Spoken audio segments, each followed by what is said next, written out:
everybody, welcome back to the Claremont Classic Garage. You'll remember in our last video we had our old Jinma chipper over here, and we went over it and got it fixed up and had it working nice. We tried it out in the backyard and all was good. I still wish the damn thing had a hydraulic feed. It would just make it so much nicer to use. So I got to thinking, the modern version of that, the WoodMax, has a hydraulic feed. So I thought, I wonder if I went on the computer and studied pictures of it and see if I could adapt that idea and make mine a hydraulic feed, or if maybe WoodMax or even Jinma sold an update kit to add the hydraulic feed to the older ones. Anyway, I kind of struck out, but what did keep popping up were these other chippers called Woodland Mills. And that's a Canadian company. They're engineered over here. They bring them in from overseas and they sell them. And I said, hey man, that is a pretty decent looking chipper. And I studied how they work. They had a hydraulic feed on them, very similar to what's on the Jinma. And then what did I find out? Their headquarters and showroom are 20 minutes from my house. So I said to Deb, hey, we got to go over there and check these things out. And well, here we go. So, well, as you can see, we bought one. This here is a Woodland Mills WC88 chipper, which means it's the 8, I don't know what that 8 is for, but this 8 is for 8-inch, same as our Jinma. Now, they say that this chipper requires 35 PTO horsepower to run. Our Kubota has 23 PTO horsepower.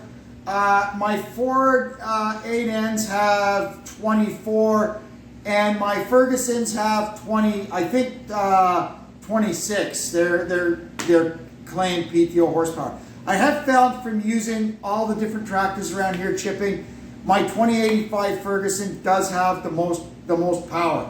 Now, my Jinma 8-inch chipper says it only requires 19 PTO horsepower to run.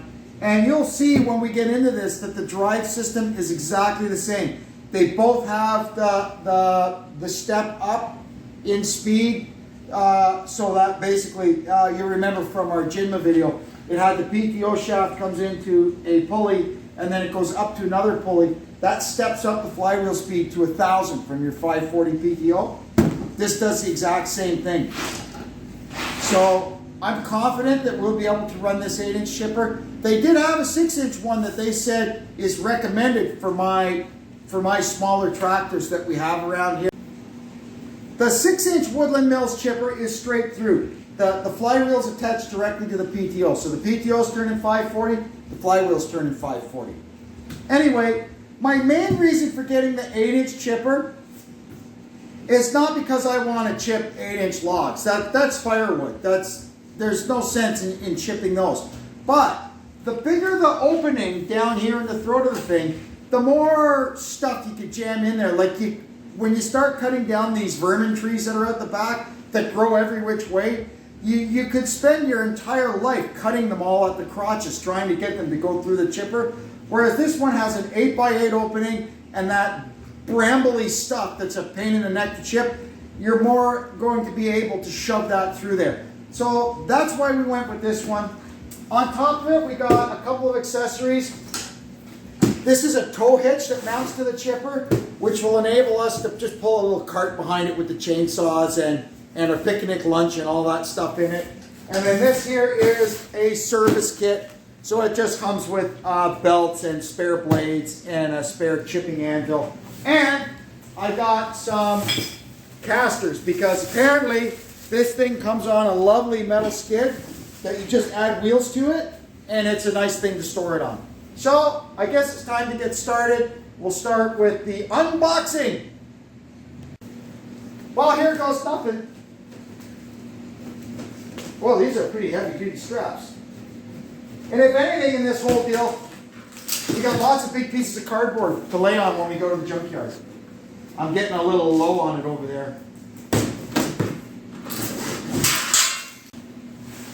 All right, well, here we go. I think this is going to come up off.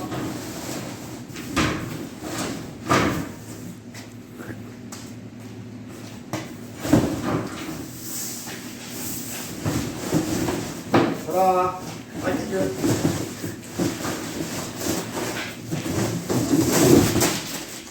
There it is!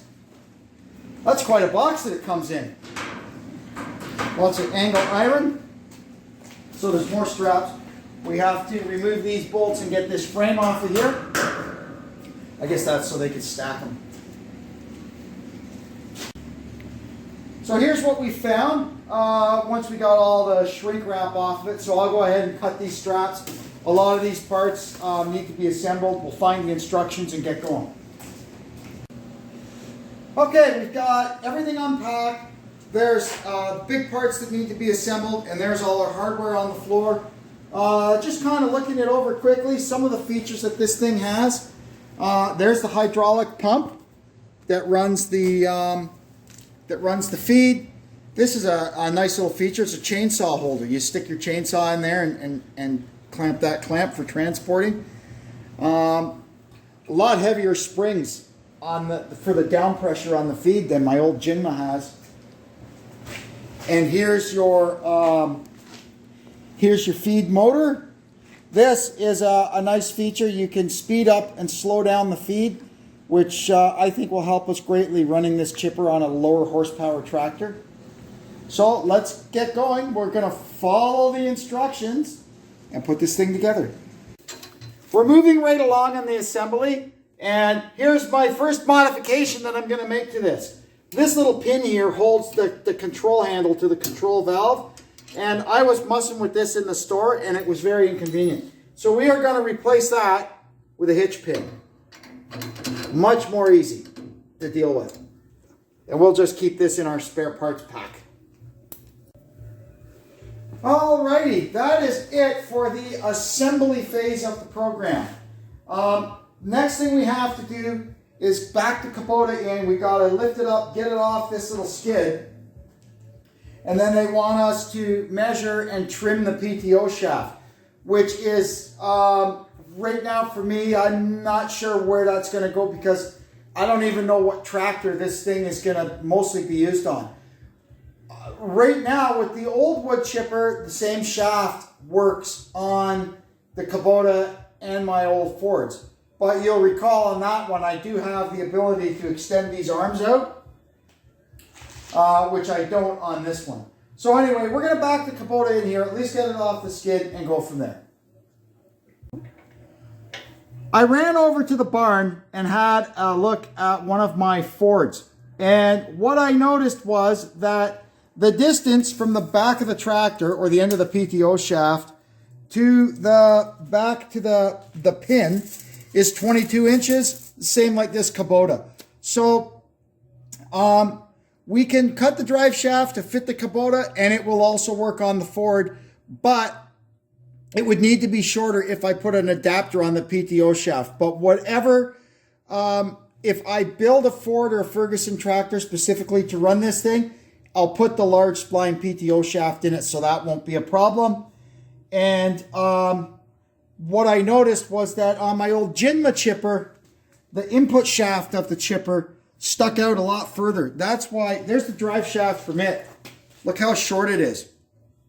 But that's necessary the way the Jinma is configured. So we'll go put that back on that, and we'll follow the instructions in the manual and shorten that shaft up to work on this. Here we've got our drive line shortened. Here's what we had to cut off. In the manual, there's a formula to follow to do it. I'm not even going to explain how I did it all because it made no sense to me, but now it makes sense. I had to cut 6 inches off both sides, and I thought, wow, that's a lot, but I forget that the sides overlap like that, right? So I really only cut 6 inches off of it, and we could go ahead now and put this thing in. All right, so there we are. We've got our drive line installed, and the length worked out good. We've got 2 inches to spare here, and when this is lifted up level, it'll take up about 1 inch of that, and we'll still have 1 inch to go. So that is a correctly sized drive line. Now what we have to do is take the drive line back off, unhook the tractor from this and go over it, do our last steps before we actually use it. Now we're going to start our final adjustments and checks before we actually try to use this thing. These clamps here, they're little toggle clamps. That one's good. They hold the chute down. I'll show you why in a second. That one's okay. Let's see the adjustment. It seemed to me that this one was a little bit tight.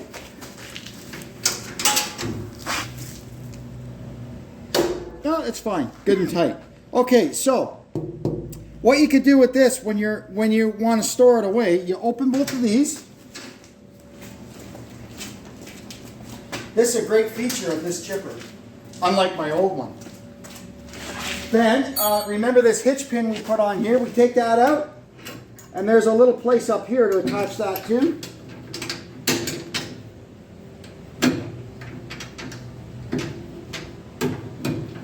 And then, we can do this for storage. So long as it doesn't hit the chute. Hang on.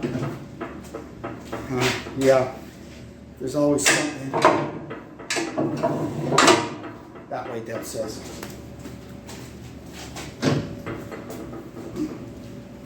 And it's got a little pad there. You can see a little pad with a piece of foam rubber on it so you don't mar it up.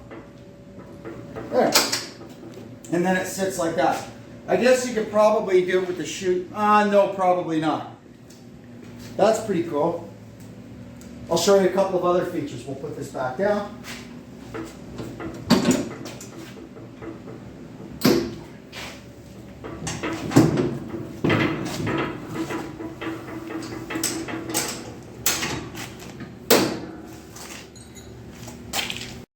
Next thing, I got my old metric wrench here, and I'm going to go around and just make sure all of these hydraulic fittings are tight. Don't leave anything to chance. Yeah, that one moved a bit.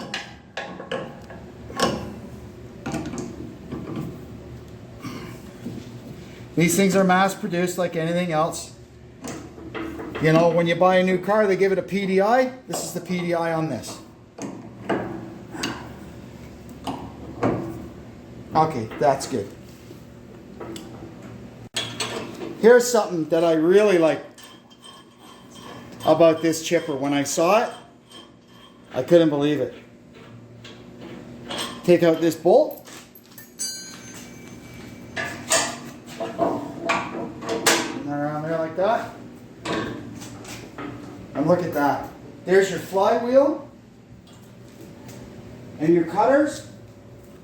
Oh, Dad. Oh, yeah, this will work. So there's your flywheel and your cutters. You can see how this is a little bit different than the Jinma, whereas the Jinma had one blade that long. This has got an inner and an outer blade. They're staggered. It's the same terrible bolts though. So we'll just go and make sure those are all tight, front and back. Yet another feature on this machine, this pin that just sticks out here, you rotate the flywheel around and it goes in there and locks your flywheel so you can make sure your blades are tight. I have to get a wrench for the backside. That's all of them. I found one screw and about 3 of the nuts that moved, so that's why it's important to check.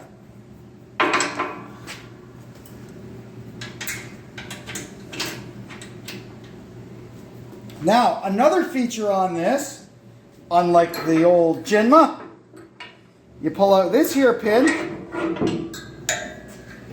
and look at that. There's all our belts and everything. That you can see here, it's got a tensioner that keeps the tension on the belts. On the Jinma, this lower shaft is adjustable. It's got adjuster screws. You got to loosen jam bolts and move that whole bed up and down. Don't have to do that on this one. So that looks good. There's our there's the serial number and everything. I'll have to mark that down. Now, it says we need to check the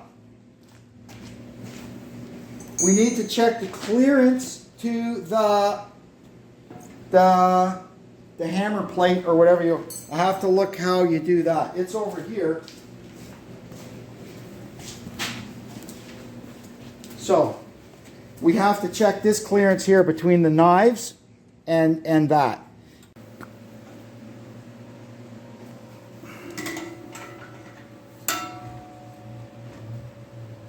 Okay, there it is there. So, to set the gap between the anvil, it needs to be between a 1/16 and an 1/8 of an inch. And you just do it by eye. So if you wanted to adjust it, you loosen these 3 bolts here and use this. That's just a handle to hold it, and you could slide the thing in and out. And you literally just look down here, and they say go around, check it on all 4 blades, and use the closest blade to set it by. So that there looks like about a 1/16 of an inch. That's blade number 1.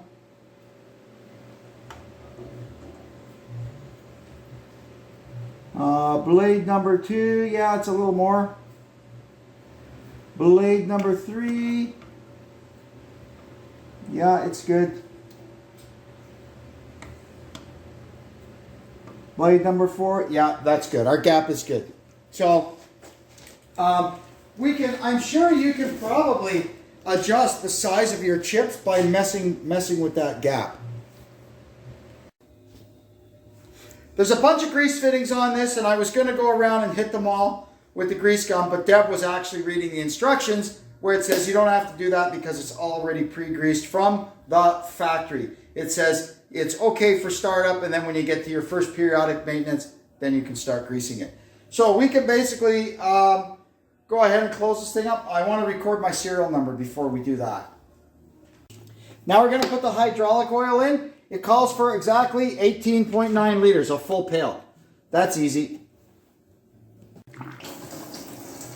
This is number 32 hydraulic oil. And here's our first problem.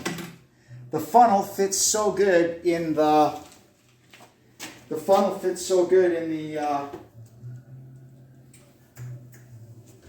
inlet that the air has a hard time getting out. So you just get a piece of a tie wrap and stick it in there, and that'll give the air a way to get out. That's better. Next thing we're going to do is put our trailer hitch on.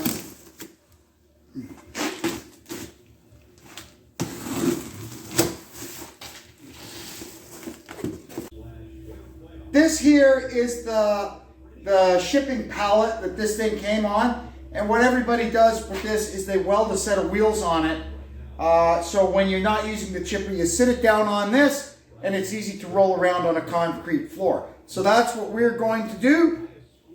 I've got them so that they've got just enough room, they're not going to hit this, and we'll just weld them on.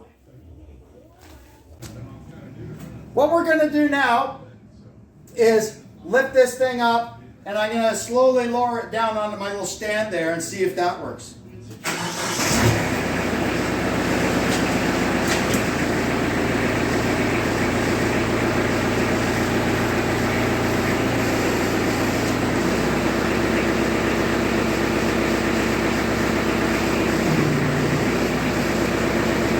Let's see what happens. I don't know if I've got it up high enough, but we'll see.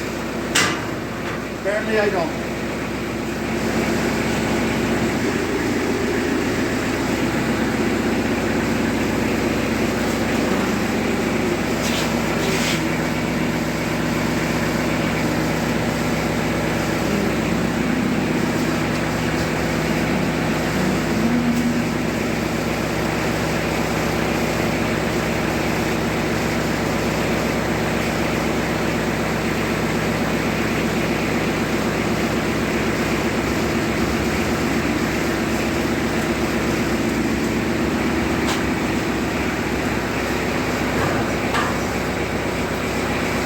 There we go. So we know if we're storing this thing in the barn or something, we can sit it on this and we'll be able to roll it around. What we're going to do now is get this thing outside and make some chips. Okay, so here we are outside. We're gonna fire this thing up. So what I'm gonna do now is put the flow valve to full, 10, which is what it's at. And then we'll maybe meter it down once we get the thing going. But I want it all the way open just to get the hydraulics to start picking up the oil from here. And we're gonna turn on the PTO. Oh, we have to switch it to rear. This thing has 2 PTOs.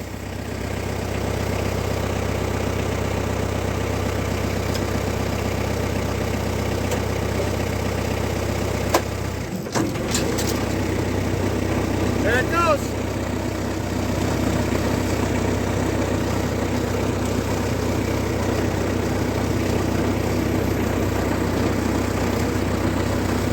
Oh, we'll just let it run at low speed for a second and see what happens.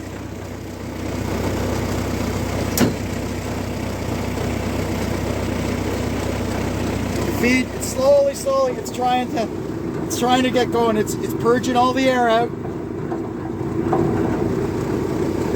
There it goes. Okay, we'll start speeding her up.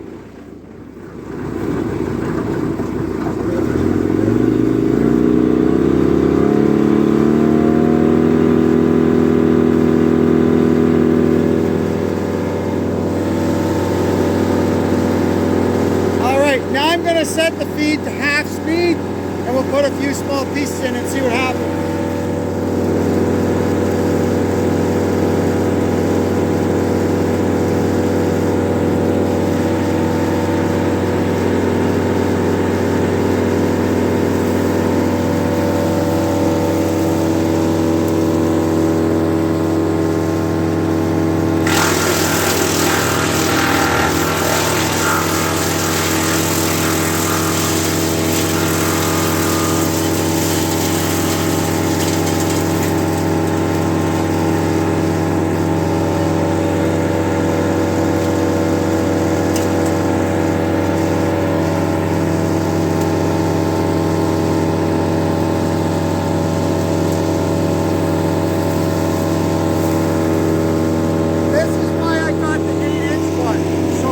Like this will go through.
Chips are nice, beautiful. So that's good. It works. And our little tractor runs it no problem. That worked out pretty well, I'd say. That is a pretty darn nice machine.